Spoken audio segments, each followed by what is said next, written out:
Pankaj sir classes में आप सभी का स्वागत है।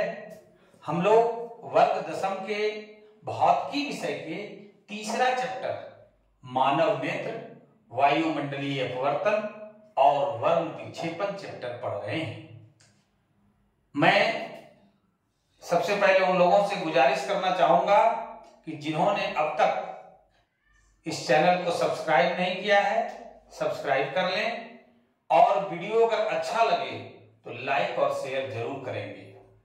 आप हमारे साथ जुड़िए, मैं आप लोगों को भरोसा और विश्वास दिलाता हूं, आपकी तैयारी में कोई कमी नहीं रहेगी। आप फेयर कॉपी तैयार करें, हर तरह का, चाहे वो सब्जेक्टिव क्वेश्चन का आंसर हो या ऑब्जेक्टिव क्वेश्चन का आंसर हो, सब कुछ आपके फेयर कॉपी से ही आएगा और आपको विस्तार पूर्वक हर एक टॉपिक की जानकारी दी जाएगी। आप वीडियो में के अंत तक बने रहें। आज का जो टॉपिक है, जो हम लोग पढ़ेंगे कि कोलाइड क्या है, टिंडल प्रभाव क्या है, आकाश का रंग नीला क्यों दिखाई पड़ता है, चंद्रमा पर जब कोई व्यक्ति खड़ा होता है तो आसमान का रंग कैसा दिखता है, सूर्य का रंग दोपहर में कैसा होता है, सूर्योदय के समय कैसा होता है, सूर्यास्त के समय कैसा होता है, अगर होता है तो उसके पीछे कारण क्या है, इन सब बातों का अध्ययन हम लोग आज के क्लास में करेंगे। आप वीडियो के अंत तक बने रहेंगे, आपको बिल्कुल ही आसान लगेगा, ये मैं भरोसा और विश्वास दिलाता हूं।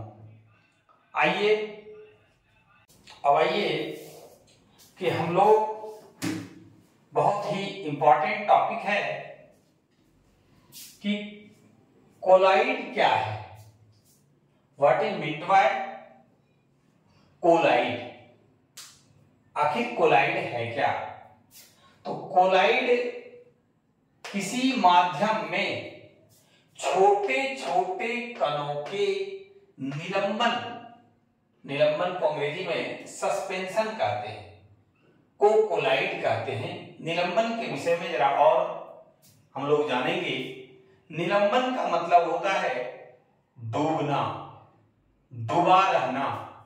हम लोग विलयन के केसेस में पढ़ेंगे कि विलेय और विलायक दोनों के मिलने से विलयन बनता है, जिसमें कि विलायक में विलेय घुल जाता है,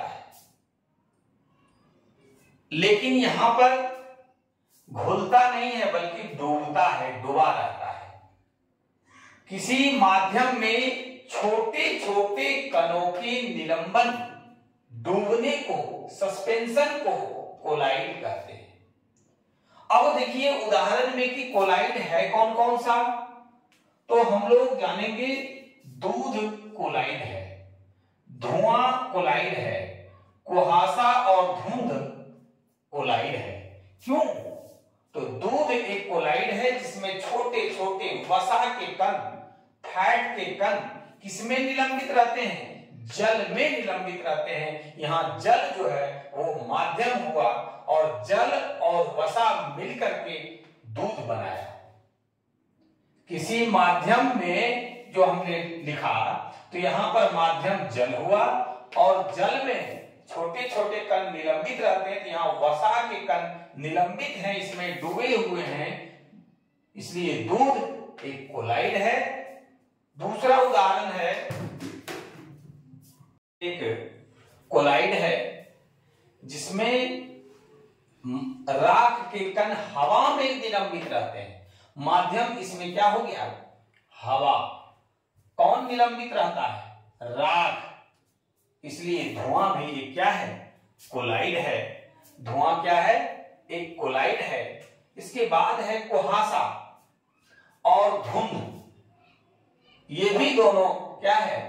कोलाइड है। कारण जिसमें छोटी छोटी जल की बूंदें, कण हो गया जल और माध्यम हो गया देखिए वायु, इसमें निलंबित अवस्था में रहती है, डूबा हुआ रहती है, इसलिए कुहासा और धुंध, धुआं, दूध सब क्या है?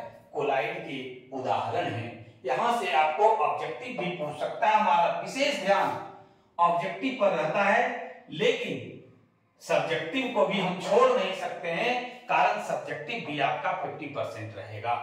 इसलिए सब्जेक्टिव से ही ऑब्जेक्टिव निर्गत होता है, इसलिए सब्जेक्टिव जरूर सब्जेक्टिव पर ध्यान दें और वहां से ऑब्जेक्टिव निकलेगा और आपका एक भी प्रश्न नहीं छूटेगा।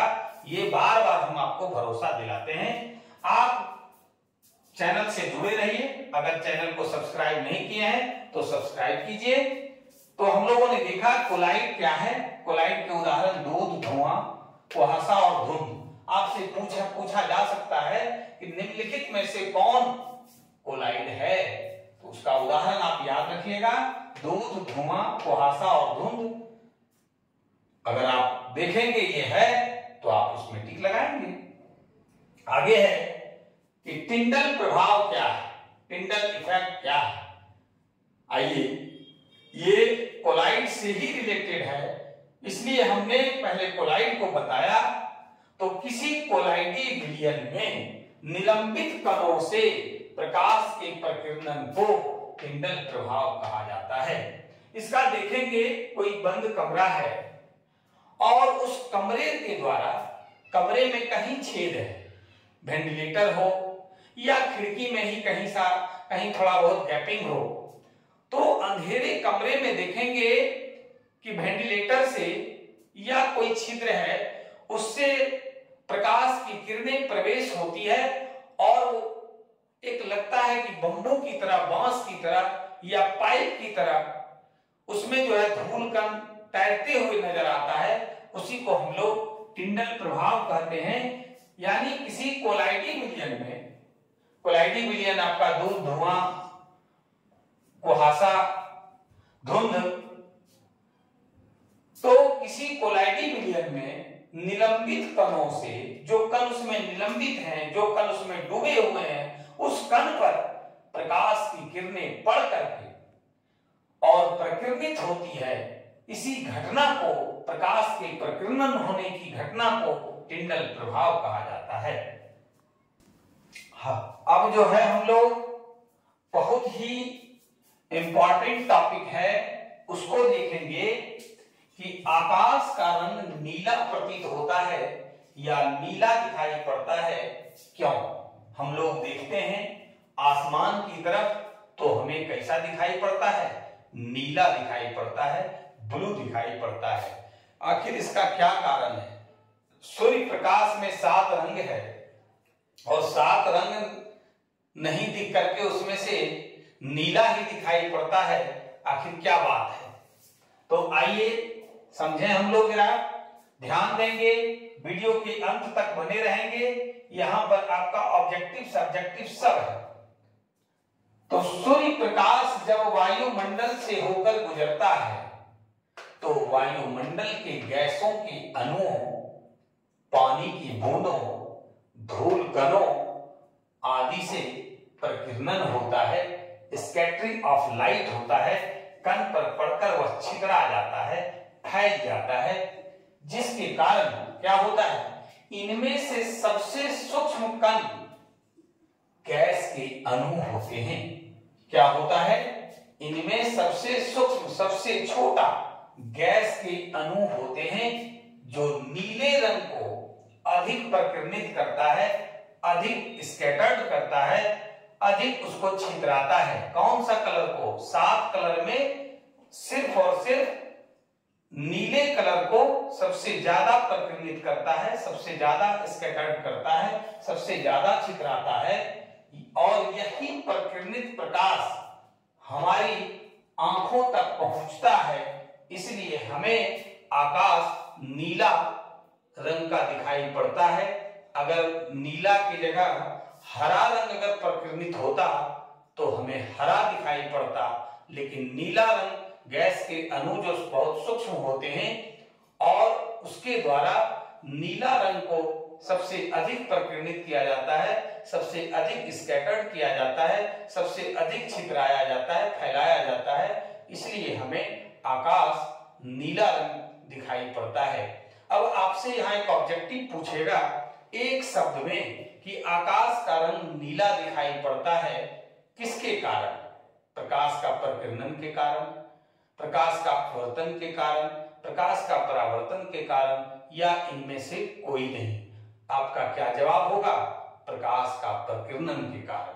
क्योंकि नीले रंग का प्रकीर्णन ज्यादा होता है गैस के अणुओं के द्वारा, और वही प्रकीर्णित प्रकाश हमारी आंख तक पहुंचता है, इसलिए हमें आकाश नीला रंग का दिखाई पड़ता है। आपकी जानकारी के लिए मैं बता दूं कि चंद्रमा पर वायुमंडल नहीं होता है, और जब वायुमंडल नहीं होता है तो वहां पे प्रकाश का प्रकीर्णन नहीं होता है। जब आप चंद्रमा पर जाकर के आकाश को देखेंगे तो आपको आकाश का रंग काला दिखाई पड़ेगा। ये भी most important question for objective type. Objective type के प्रश्न में से ये काफी इंपॉर्टेंट है कि चंद्रमा पर वायुमंडल नहीं रहने और प्रकाश का वहां पर प्रकीर्णन नहीं होने से आकाश काला रंग से दिखाई पड़ता है। आगे है कि सूर्य का कलर दोपहर में किस कलर का होता है? सूर्योदय जिस समय सुबह में होता है और सूर्यास्त शाम में जब होने लगता है तो उस समय सूर्य का कलर कौन सा होता है? ऑब्जेक्टिव में आपको पूछा जाता है और पूछ सकता है, इसलिए आप उसकी जानकारी ले लें कि दोपहर में सूर्य हम लोगों के माथे पर होता है और हम लोगों तक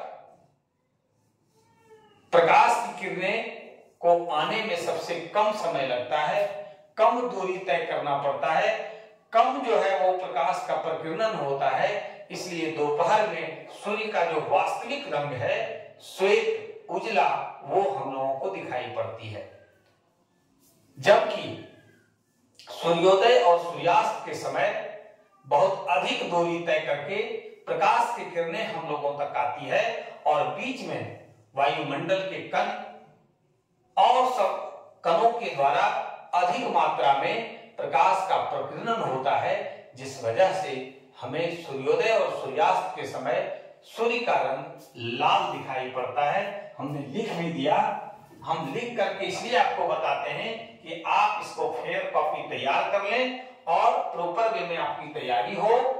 तो दोपहर में सूर्य अपने वास्तविक रंग श्वेत दिखाई पड़ता है, ध्यान रखिएगा। सूर्योदय और सूर्यास्त के समय सूर्य का रंग लाल दिखाई पड़ता है। ये बहुत ही इंपॉर्टेंट क्वेश्चन है, आप इसको याद करेंगे, देखेंगे, बार बार वीडियो को देखेंगे, सुनेंगे, लाइक और शेयर जरूर करेंगे और चैनल को सब्सक्राइब जरूर करेंगे। अब है आज के क्लास में आपका ये चैप्टर जो है वो समाप्त होता है। इसके बाद हम लोग अंकित प्रश्न देखेंगे, वस्तुनिष्ठ प्रश्न देखेंगे, ऑब्जेक्टिव टाइप का भी इस चैप्टर में कितना क्वेश्चन बनता है उसका भी वीडियो हम आप लोग को देंगे, उसका भी क्लास लेंगे, ताकि आप लोगों का कहीं से कुछ छूटे नहीं। आज की क्लास में बस इतना ही, धन्यवाद।